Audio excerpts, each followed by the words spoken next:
Hello everybody and welcome back to World of Warships and Legends. My name is Spartan Elite 43 and tonight we are in the Kagero and we're on Land of Fire. And I know what you're thinking. Spartan, I didn't even know you had a Kagero. It's been a long time since we've been in a Kagero, so I was like, you know what, let's do this. And you may have noticed right off the bat that I have smoke rather than the torp reload booster.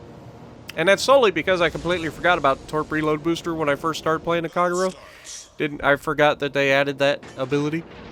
And in order to use it, you have to switch your smoke out for that. And you only get one charge of the reload booster, which is interesting. But I don't know. It'll be interesting whether or not I can make that work.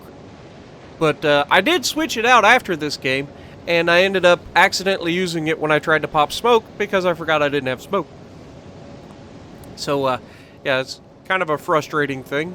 But this match, while it isn't going to be the highest damage you're going to see, it's going to have some pretty ridiculous things happen in it. And we're going to get some good teamwork. And that's a surprising thing, right?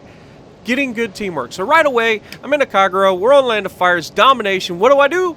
I get wherever I spawn, which I spawn mid, I'm going to go into the mid and try to start capping B. This is also going to allow me to start spotting people if they're going from B to A, which happens a lot. Or B to C, which happens a lot.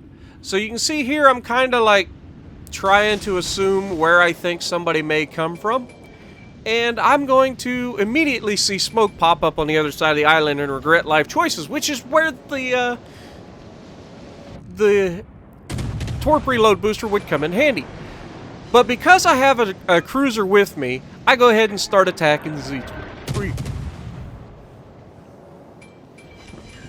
The cruiser gets a pretty nasty hit on him, and then I hit him and knock out his propulsion, so he's kind of just dead in the water here, and it's just a matter of time before he gets finished off. And because he's all by himself and everybody else is behind the island mostly, as soon as we kill him, we're going to disappear, which is preferable. And so we get our first kill of the game. It's not going to be our last kill of the game. But then the worst thing possible for me happens. There's going to be an American cruiser decide to pop around the corner on us, and he's not going to enjoy. Or we're not going to enjoy it. But we have a Leon way out there. We have I think it was the Turpids that was right here. And then, like I said, there's a cruiser sitting in the smoke screen, and it's a New Orleans. And we just saw that he had high explosive loaded. So I was hoping that smoke would last a little longer. Now, I throw the torpedoes out there, assuming he's going to back up. And in true Spartan fashion, the moment I launch torpedoes is the moment they decide to change direction, and they get away with it. We are still inside his hydro range, unfortunately. I believe it's 4.5 kilometers. And then once we get outside that, we disappear. As long as we have the smoke between us. Man, I cannot stop yawning. But anyway, we have the New Orleans that's out here, and we have smoke between us, so I just start dumping on him. I'm like, might as well help the team. Get rid of a cruiser, right? And unfortunately, our teammate here in the cruiser kind of goes behind the island and runs into it, so we can no longer see the New Orleans, so he's going to get away for the moment. Now, we still have 10,000 health. Took minimal damage considering we got that close to an American cruiser who already had high explosive loaded. Could have been much, much worse. So we got pretty lucky. And you'll notice the first thing I do is get some distance between me and that stupid New Orleans. I do not want to get into another engagement with him. But you can see our team has captured all 3 points. So now our goal is to keep the enemy away. And the way we're going to do this is to just keep launching torpedoes into where they're going. Hoping that we're going to catch these guys off guard and get some nice hits on top of them. You don't have to necessarily guarantee hits with torpedoes when you got this many ships bunched up. And you'll see a little bit of that in a little while.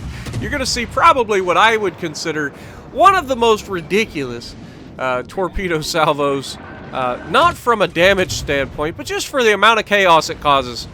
You'll see what I mean here in a little bit.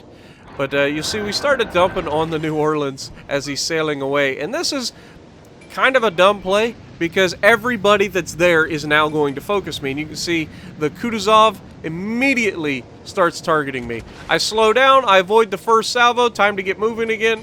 We're going in reverse. We get a nasty hit on the Leon with 2 torpedoes. He hits us real hard, and then we're just trying to survive at this point. We don't want to fire our guns again. We do disappear, so that's good. But notice that there's a distinct convergence of the enemy team that is happening right now. You've got all of the ships that were in front of C coming back to B. All the ships at B headed towards C. They are all headed for the same focal point on the map. This is a torpedo boat's, like, wet dream, for lack of a better phrase. And you can see I'm looking at the turrets, but because the thing is, like, kind of, like, right where everybody's converging, I'm like, screw it. Let's just throw all the torps out there and see what happens. And you're not going to be disappointed, folks, I promise. We only have 46,000 damage. We're keeping these guys spotted. Our team has done a really good job of securing all the caps and now pushing the enemy into one little point where they can just be absolutely obliterated. And speaking of absolutely obliterated, all these guys are pretty low health, and that New Orleans that we were talking about earlier is going to be our first victim because he's sailing right into our torpedoes. Wait for it. Got him. Down goes the New Orleans. But that's not all, folks. Wait, there's more. Hello, King George. You can hold one too. Oh, nope, never mind. It was the Leon. And just for good measure, let's get the turpets and get ourselves my first triple kill. I've gotten double strikes, but to get a triple kill in the span of like 6 seconds is pretty ridiculous. That was pretty entertaining. And just like that, half of the enemy team has disappeared, and down goes the game. So I know it was a quickie. I know it was, you know, just something fun for you guys to watch pretty quick. That was all this was about. But hopefully you guys enjoyed. Managed to get top of the leaderboard, 2,700 base XP, 4 kills, not bad. So if you like what I'm doing, punch the like button. Lunch button? Yeah, everybody knows what I'm thinking about now. So punch that lunch button for me. Leave a comment below. Subscribe to the channel if you haven't already. And as always, I will see you in the next video.